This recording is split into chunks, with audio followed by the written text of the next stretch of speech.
Olá, meu irmão, minha irmã, é o programa Voz da Igreja, começando mais uma vez. Obrigado por estar conosco neste horário, neste canal.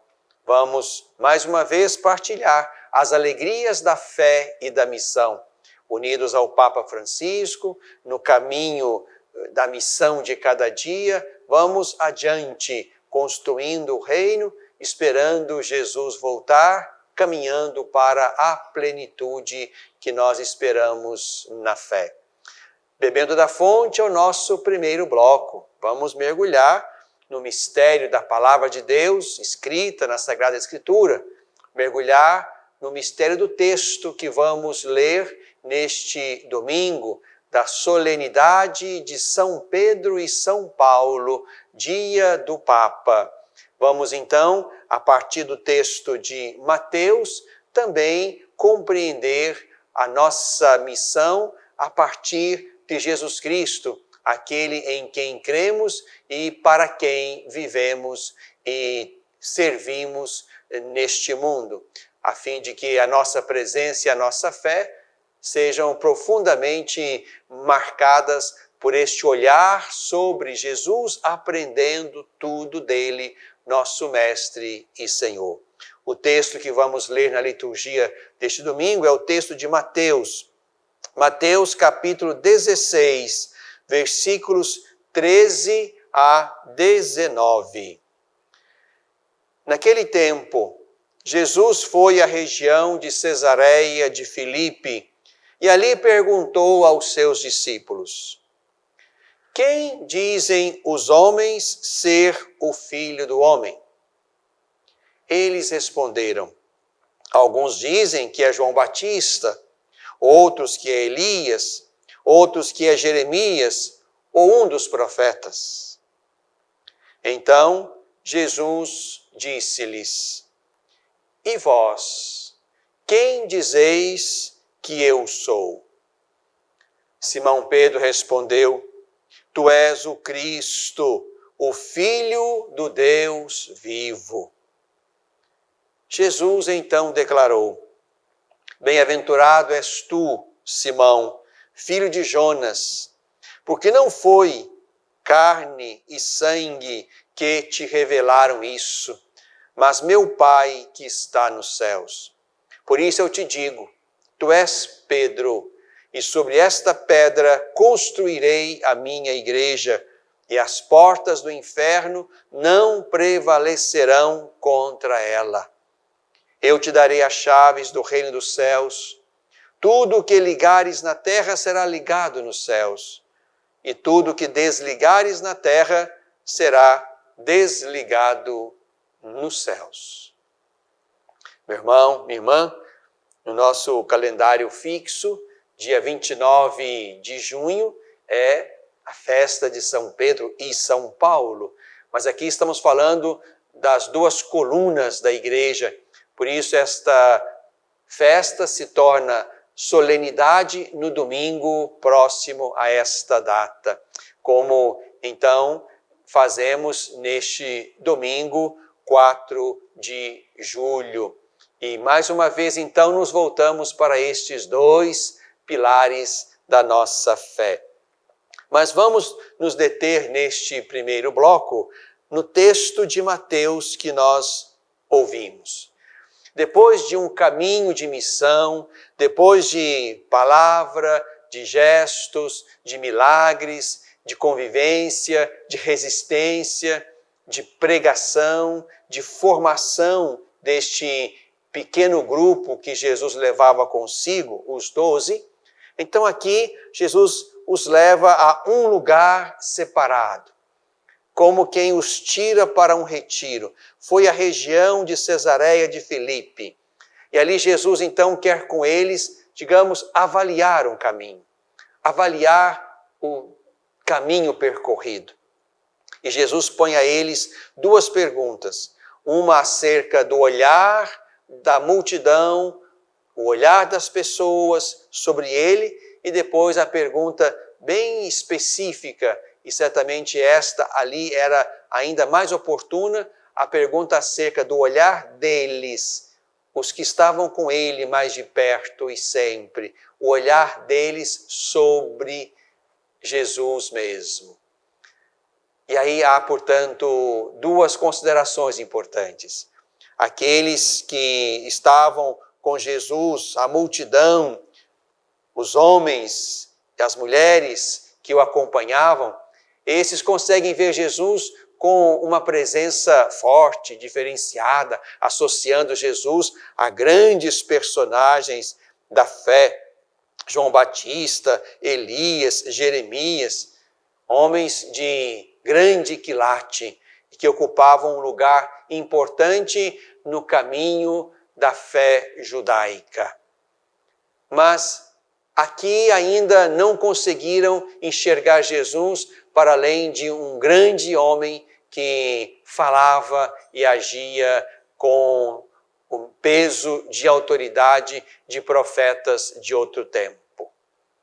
Por isso que a pergunta que Jesus dirige agora aos que estão ali com ele, naquele lugar, naquele retiro, essa pergunta ganha importância ainda maior. E vós, quem dizeis que eu sou? A partir da boca e da palavra de Pedro, vem exatamente a resposta que revela a identidade mais profunda de Jesus, que o coloca acima e além dos profetas e do próprio João Batista, que falavam e agiam com autoridade e com poder, cada um no seu tempo. A resposta de Pedro mergulha Jesus Cristo no seu mistério que ultrapassa a sua humanidade. Tu és o Cristo, o Filho do Deus vivo. Pedro não só se contenta em reconhecer em Jesus o Cristo, o ungido, mas um ungido, um Messias, um Cristo que está ligado não simplesmente a Davi, mas a Deus mesmo, o Filho do Deus vivo.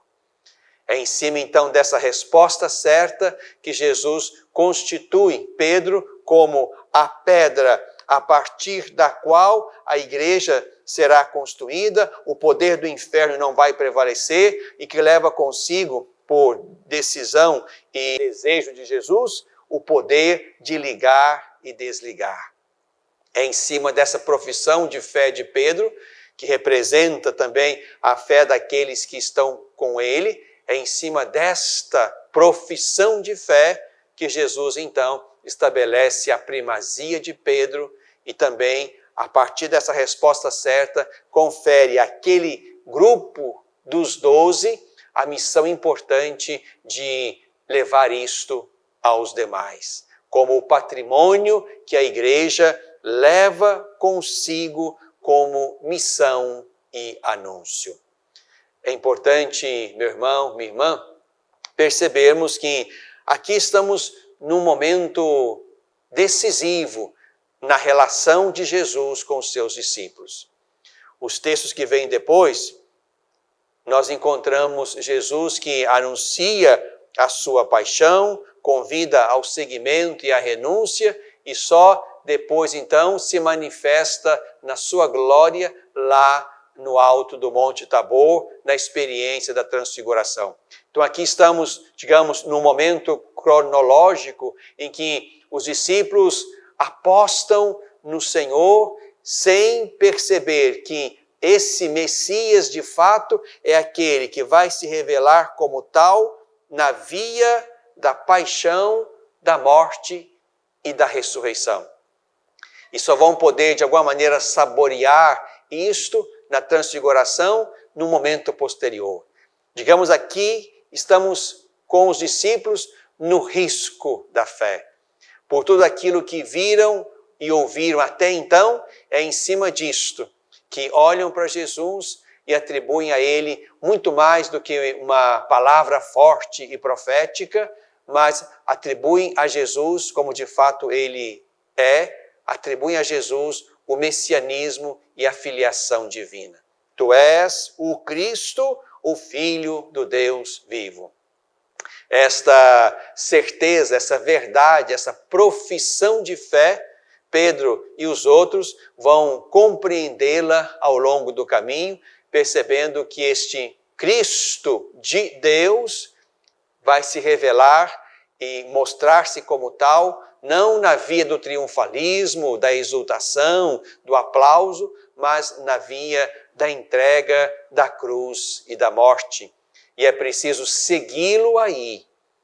Mesmo que esta fé dos discípulos tenha variado, tenha se mostrado oscilante, a própria fé de Pedro, o importante é que a partir dessa verdade fundamental se possa construir na direção de Jesus, no caminho da cruz, da morte e da ressurreição, se possa construir a certeza de que esta profissão de fé é aquela que dá sentido à vida de cada um e que põe sobre Jesus a veracidade da sua identidade.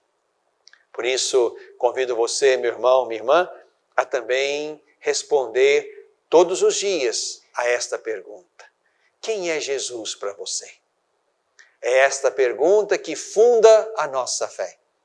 É nessa pergunta que se funda a minha missão e a sua missão na igreja, e a própria missão da igreja. É na minha relação pessoal com Jesus, é na resposta certa que eu dou a essa pergunta. E para vós, quem eu sou? E para ti, quem eu sou? Esta pergunta precisamos fazê-la e respondê-la todos os dias, de modo que, a partir de Jesus e da nossa experiência de fé fecunda, centrada, profunda, nós possamos estar na igreja e no mundo para dar testemunho dele, anunciá-lo aos irmãos e por ele viver e morrer. Bebemos da fonte.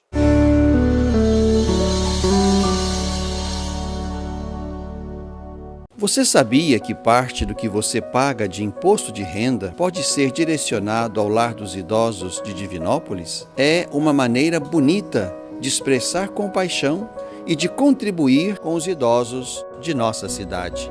Pergunte ao seu contador ou ligue hoje mesmo para o lar e se informe. É fácil e você destina parte de seu imposto para quem precisa. Lar dos Idosos de Divinópolis. Cuidado e amor na hora certa.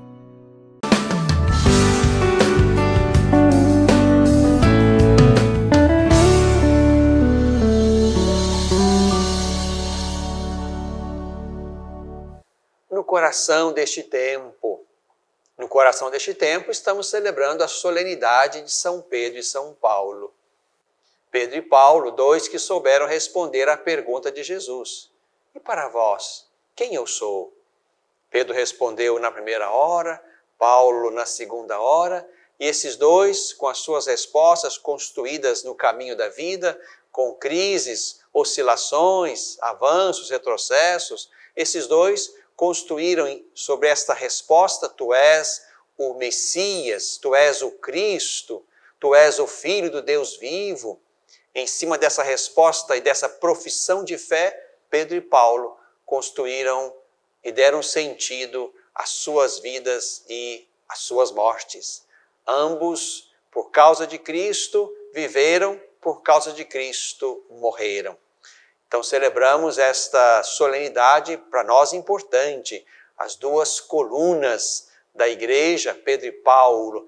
É muito comum nós entrarmos nas igrejas, nas catedrais, como a nossa, e encontrarmos ali imagens ou pinturas desses dois apóstolos que representam bem a igreja, a natureza da igreja, a missão da igreja, a identidade da igreja.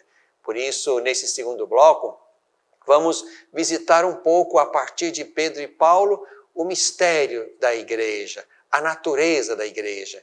Nesses dois apóstolos, o da primeira hora, o da segunda hora, esse que esteve com o Senhor e o acompanhou ao longo do caminho, esteve com Jesus nos momentos, digamos, importantes, cruciais, reveladores, e o outro, Paulo, que encontrou-se com o Senhor no caminho, que foi formado, como ele diz, a partir de uma experiência mística em que a sua alma, o seu espírito foi elevado nas alturas e ali ele conheceu os mistérios que ele passou a anunciar aos irmãos, particularmente aos pagãos.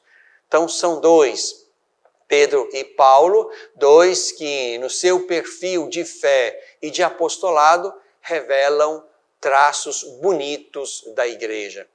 Traços que por vezes são mais de Pedro e menos de Paulo.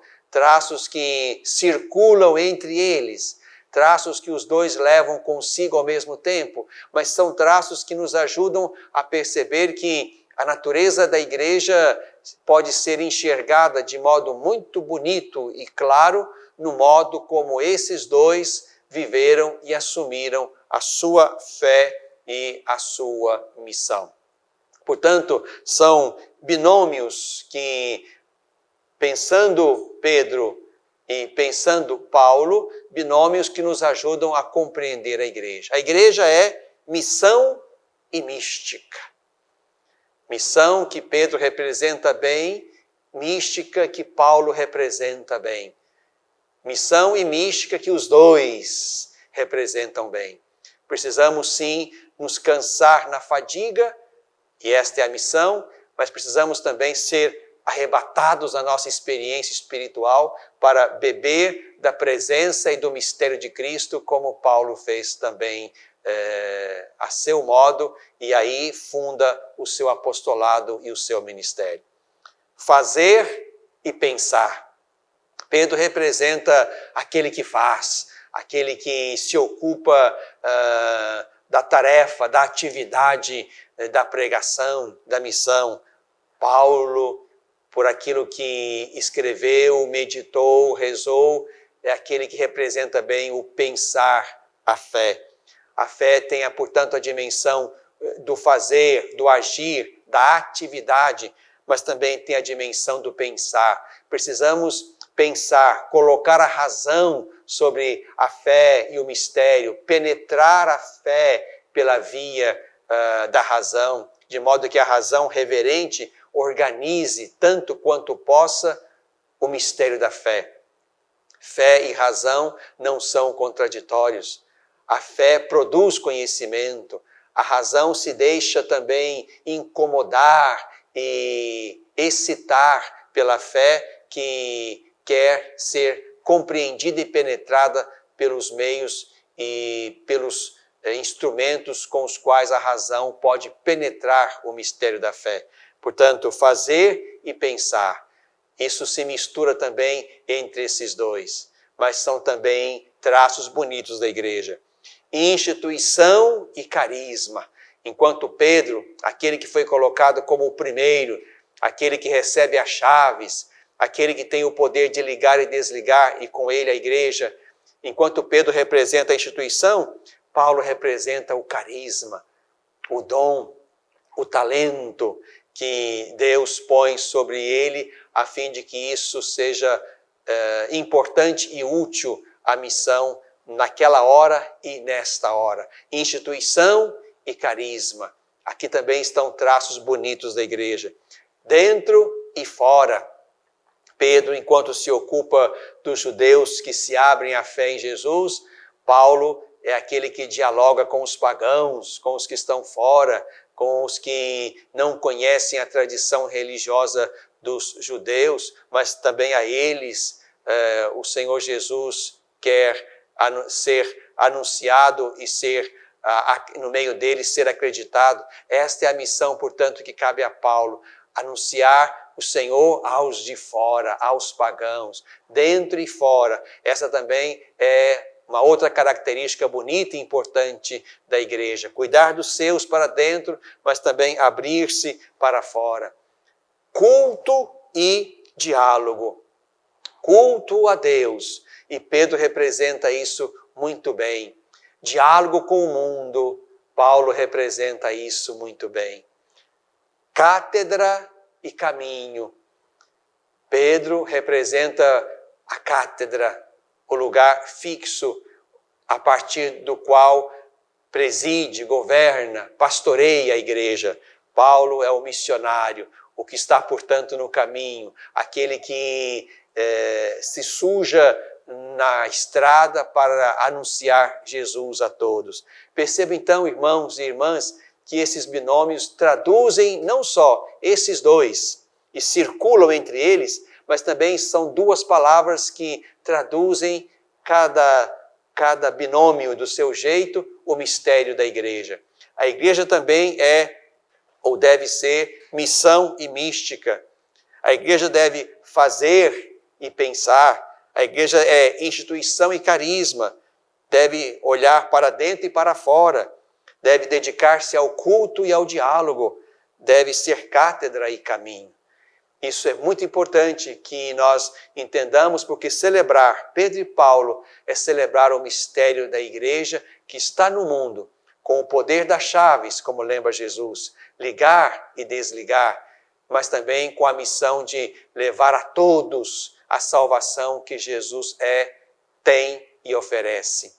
De modo que a nossa presença neste mundo não seja apenas para estabelecer uma instituição religiosa a mais, mas seja um lugar onde, de fato, estando na igreja e no mundo, cada discípulo, cada seguidor possa deixar a sua marca, o seu cheiro, o seu compromisso, o seu testemunho de Jesus, a partir também de uma experiência de fé vivida como missão, como fazer, como parte de uma instituição, como um olhar para dentro, um exercício de culto, um respeito àquele que preside esta casa, que é o Papa, mas também seja a partir de cada discípulo que compõe a igreja, o corpo do Senhor, que essa nossa pertença, esse nosso estar aí no grupo do Senhor e na sua igreja,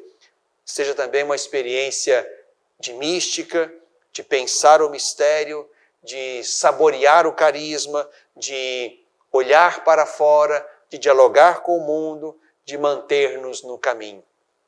Oxalá a celebração da solenidade dos apóstolos Pedro e Paulo possa nos ajudar, de fato, a compreender que estamos no mundo para dar testemunho daquele em quem cremos e por quem damos a vida, e, se for necessário, também damos o nosso corpo, o nosso sangue, abraçamos a morte para que aí expressemos que por Ele, por Cristo, vivemos e morremos, como fizeram Pedro, Paulo e os outros apóstolos também.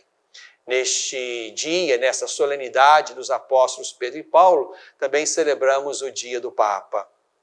E, mais uma vez, nos colocamos diante do nosso querido Papa Francisco, sucessor de Pedro, bispo de Roma, e queremos rezar por ele, pelo seu ministério, a fim de que ele, o Papa, seja esse sinal visível de unidade, de comunhão, de pastoreio, e que possamos, de fato, olhando para este homem que leva consigo um belo testemunho de fé e uma corajosa missão assumida sem medo, possamos encontrar nele os traços da igreja que nós precisamos ser e manifestar ao mundo neste tempo. Que o Papa Francisco continue inspirando também a nossa vida, a nossa fé, a nossa missão, o nosso despojamento, a nossa capacidade de estarmos sempre próximos daqueles a quem nós fomos enviados e, sobretudo, tentando ligar mais do que desligar.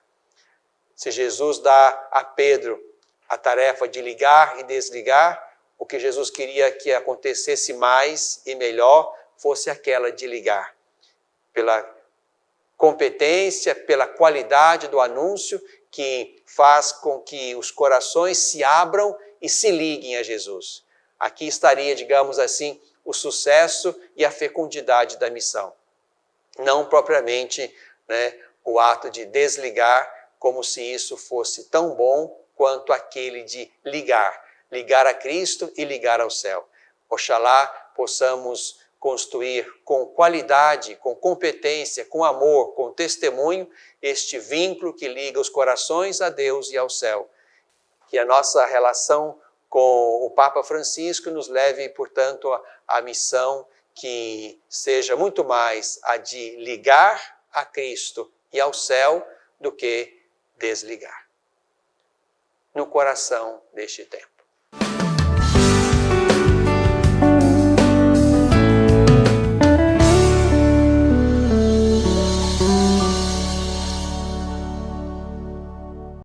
Às vezes, tudo que uma criança precisa para superar uma tempestade em sua vida familiar é encontrar um lar provisório.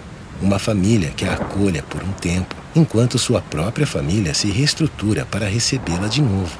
Essa é a proposta do Serviço Família Acolhedora. Transformar as dificuldades de hoje em possibilidades de futuro. Serviço Família Acolhedora. A tempestade passa, a vida continua. Participe e faça a diferença.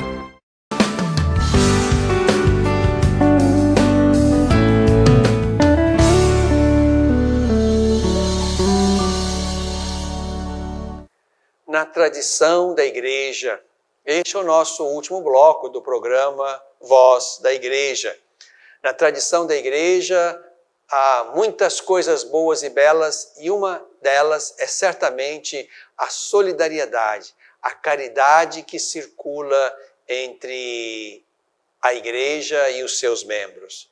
Por ocasião da solenidade dos apóstolos Pedro e Paulo, celebração do dia do Papa, nós também fazemos a coleta do óbolo de São Pedro.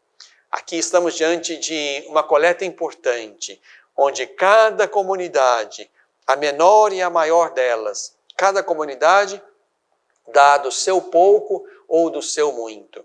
E esta coleta é enviada toda ela para o Santo Padre, a fim de que ele possa então usar desse recurso para cuidar e zelar da igreja que está presente no mundo afora. Particularmente ali onde os recursos são mais escassos e onde há necessidade maior de ajuda. Por isso, meu irmão, minha irmã, indo à sua comunidade de fé neste final de semana, onde é possível acontecer a celebração, vá, leve a sua oferta, sabendo que a sua contribuição deste final de semana da solenidade dos apóstolos Pedro e Paulo vai ajudar na obra de caridade do Papa.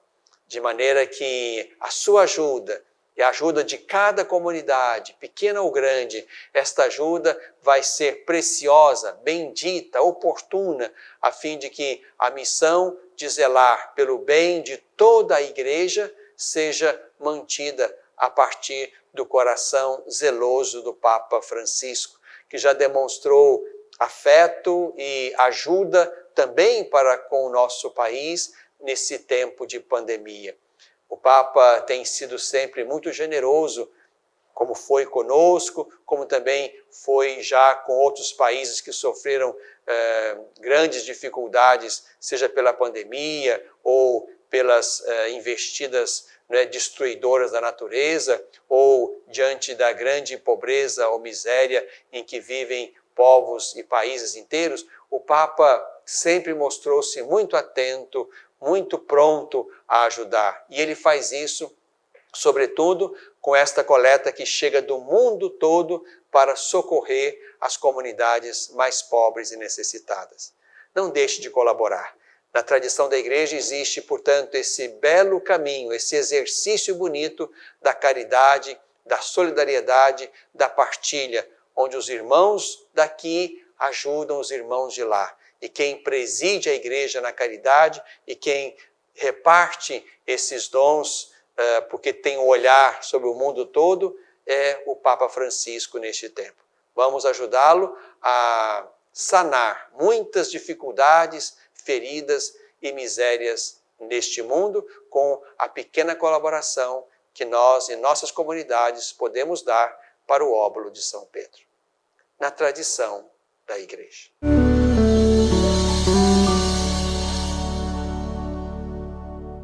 Você sabia que parte do que você paga de imposto de renda pode ser direcionado ao Lar dos Idosos de Divinópolis? É uma maneira bonita de expressar compaixão e de contribuir com os idosos de nossa cidade. Pergunte ao seu contador ou ligue hoje mesmo para o lar e se informe. É fácil e você destina parte de seu imposto para quem precisa. Lar dos Idosos de Divinópolis, cuidado e amor na hora certa.